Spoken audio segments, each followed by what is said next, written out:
morning, friends, followers, subscribers, and my army of Trevor. Yes, what an army we have. Nearly 156,500 of you. Yes, we have enough awesome people in our subscriber network now to take the Falklands and to fix Ukraine. There we go. Yes. Well, anyway, listen, if you're watching this video right now, you've not yet subscribed, why not? It's free. And I'm doing my video early today because I think I owe it to my subscribers down in the Australia, in the Outback, before they go to bed to see me live, yes. And I have had a few things come in this morning, messages on WhatsApp and emails, and I have looked at them. And guess what? Did you know this? The President of the United States, Joe Biden, his son Hunter Biden, has now been indicted on 9 tax evasions. Yes. Now, let's look at that. Indicted on 9 tax evasions.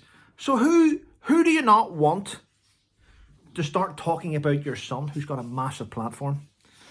Elon Musk, Imagine Elon Musk saying about the president's son needs to be held accountable. Bum, bum, bum, bum, bum. So what's happened to Elon Musk now that he's been quite outspoken about this? Well, yes, another business venture that he owns, SpaceX, is now being sued by the Department of Justice. Yes, because apparently it discriminates against refugees and doesn't hire enough of them. Interesting. Elon Musk's team have hit back and said, that's actually correct, we don't. We hire US citizens and green card holders. And the reason why we do that is because a lot of the stuff that we have is classified as top secret in defense. Secrecy, and we do not want people that aren't US citizens or green card holders to have this information. So, there we go, Joe Biden's bitching like a little woman. That may have sounded a little bit discriminatory towards women. He's bitching like a little woke individual with a rainbow cloud on his head. Yes, he is. Well, Joe Biden, I think you'll find that we all know that your son's up to no good. We've seen it everywhere. It's about time you took responsibility in the White House, I think. There we go. And what else is happening? This morning I wake up to news that Meghan Markle is about to be dropped by her talent agency. Apparently she's too hot to handle. That was their words. She's become too hot to handle.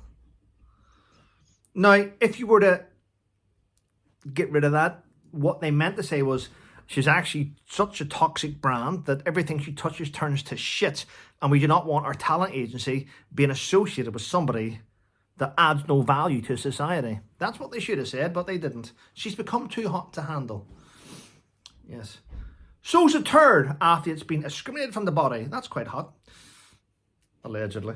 I've never actually touched. I know, it doesn't matter. You get what I'm saying, don't you? Yes. And here's a strange one this morning that I've heard. And I read this, and I will put links in the description of the video in case you don't know what that is. When you go onto the video itself and it says how many views it's had, if you touch it, it opens up all the links, all the descriptions. Anyway, listen to this here. This is what Meghan has said, because the words in today's Daily Mail say, Harry says Meghan. Harry says Meghan and his children cannot feel safe at home in the UK if it's not possible to keep them safe. Let me get that right. It's a Harry sentence, so it's a bit mental. Harry says Meghan and his children cannot feel at home in the UK if it's not possible to keep them safe. Well, I'm going to be honest, Harry. The UK is not your home, and it's not her home. She shouldn't even associate the word home with the UK. You slagged off the UK. You slagged off you've tried to sue everything good about our society. You slagged off the monarch. You've slagged off your dad. You called him a racist, your sister-in-law, your brother with the one sausage. You've tried to sue every national paper. You're having to go at the police.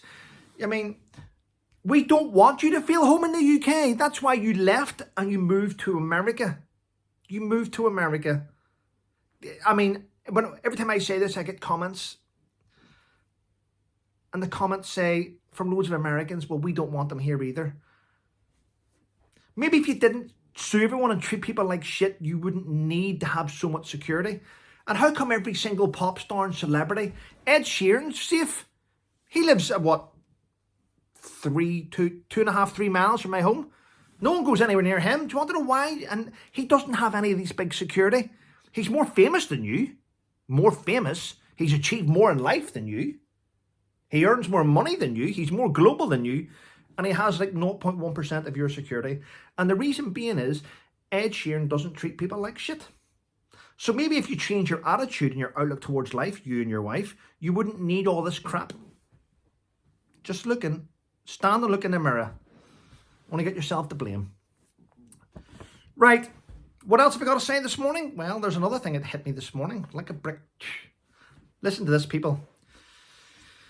A professor at Bristol University has called for someone to blow up. She put this out on social media. She would like someone to go and blow up the annual Labour Party Jewish conference. Someone go and blow up the hall with all the Jewish in it. That's what she said. She's 78. She's a professor from Bristol. And her name is Harriet Bradley. Harriet Bradley.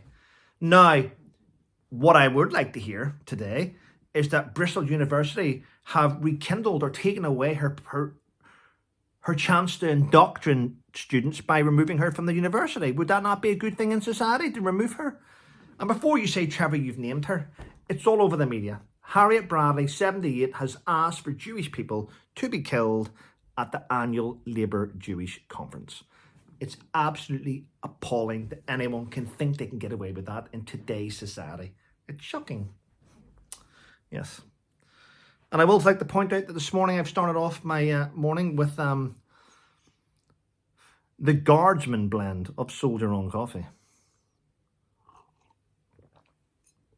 And before I go, I must say, oh my God, to my subscribers, thank you so much for those of you who have decided to buy my book, First Into Science, for Christmas as a Christmas present, whether it's on Kindle or whether it's on paperback.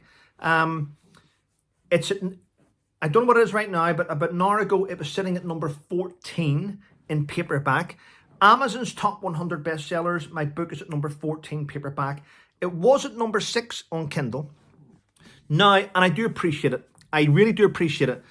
And I had a look at Omid Scobie's book, Endgame. And I do not know why the media have lied about this, but Endgame is at number 2. So I'm at number 14 and Endgame is number 2. I'm going to be honest with you, Omid Scobie's global. He's global. People are going to buy it because he's all over the media. I'm not global. I appreciate getting to number 14. It's been amazing and thank you all very, very much for that.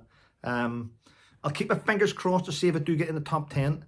I would like to see my book actually in front of Omid Scobie's book and then I'll take a screenshot of that. If I got a screenshot of that, I would get it blown up and framed. But it ain't going to happen. Be optimistic, Trevor. Be real. Well, listen, have a wonderful day, everyone. If you're down under, have a fantastic day. My friend down there, Andrew and his family, have a wonderful day. Keep punching up. And what I will say is, no one knows who I'm talking about, by the way, Andrew. What I am going to say is, if you're going to buy yourself a classic motorbike like an Enfield, don't use it as an ornament. Get on it. Get the wind through your hair. Anyway, listen, have a wonderful day, people, and stay safe. Salute, Power Trooper. Take care.